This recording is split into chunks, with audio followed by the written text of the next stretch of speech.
So, a year and a half off the road, putting the M52 in, drove it to get wheel aligned the other day, and I remembered another factor of the car that I absolutely hated, probably more than the M40. M40 wasn't that bad. It's that I had standard shocks in a car that was lowered, and for whatever reason, every time that I hit a bump that was slightly bigger than an ant, it would smack straight into the bump stops, and over time even ruin the bump stops. So it really made for a pretty crappy ride. But I was a uni student back then, had no money, and I just wanted my car to be low, so I just had it on lowered springs. But today I'm going to fix that. I've got here some B8 Bilsteins. This is the rear.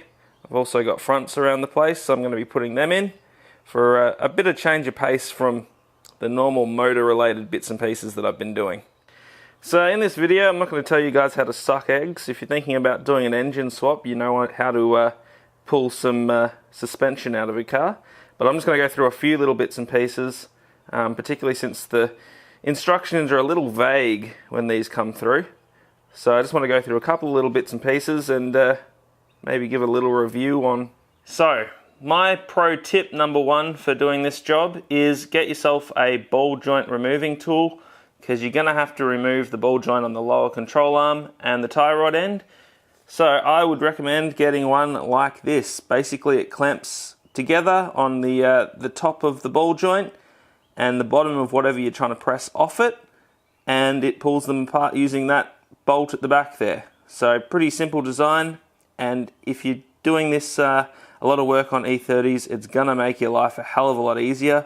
They're about 30 bucks, 40 bucks from super cheap. Here in Australia, I bet you Americans can probably get them cheaper.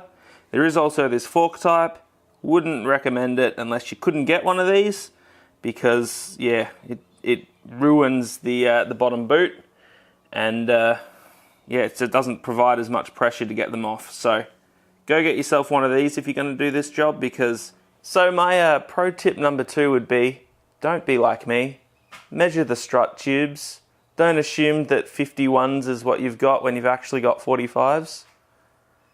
So yeah, make sure you measure it, because otherwise you'll be like me and you'll have ordered 51s, they'll arrive, they won't fit, and you'll have to send them back, and you'll miss out on another weekend of driving your car. So yeah, make sure you get the right ones. I'm pretty sure BMW just chucked random fork tubes at random cars, so at least in the 318i. So make sure you do measure them.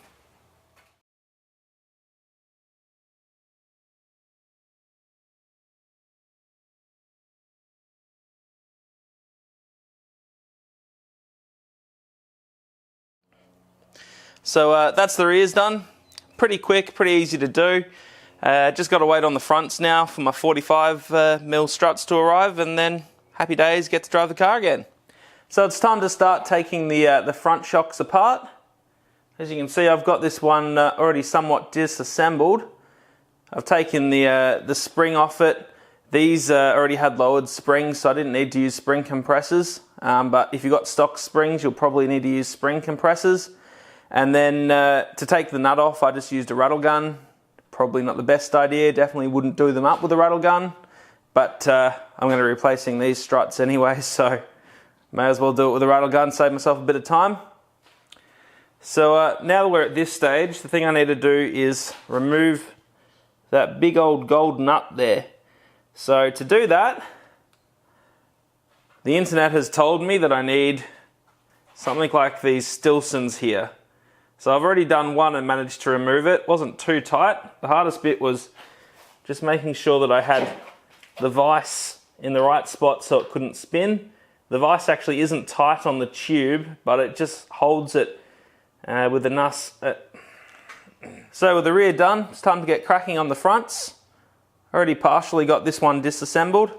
Remove the spring and the top hat. Do remember, if your spring's under any kind of tension, make sure that you use spring compressors before you undo the top nut. Otherwise you're not going to have a good time. Springs under tension don't usually end well when released. So keep that in mind.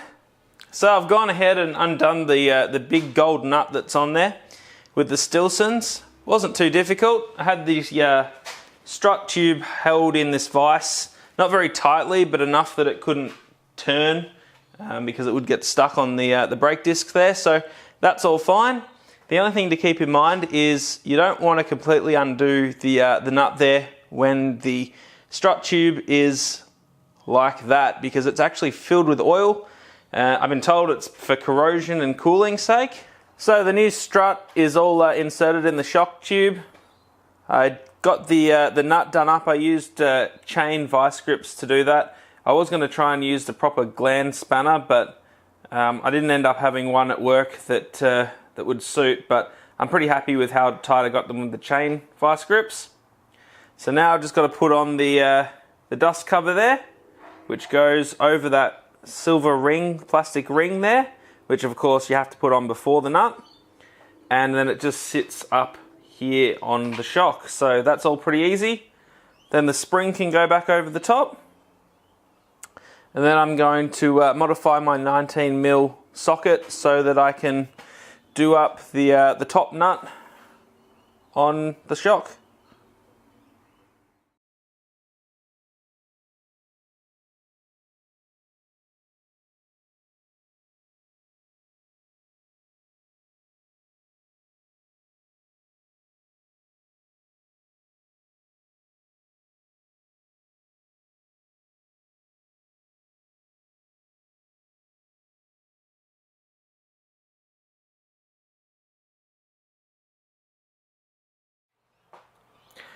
So I actually didn't end up filming the second part of putting the struts, the front struts back together.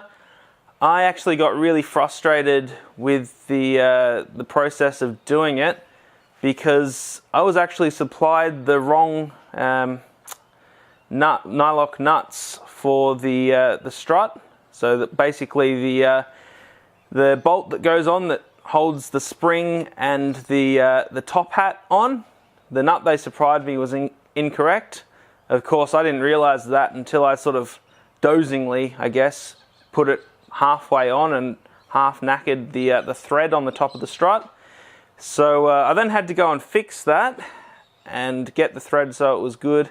I did fix it. It's all in the car now. But yeah, just keep in mind, make sure that you double check the nut on that the nylock nut is the correct one, because mine wasn't. I just assumed when I put it on it got a bit tight that the nylock was hitting, but when I looked a bit closer it actually wasn't. It was just that the nut was the wrong pitch. So keep that in mind.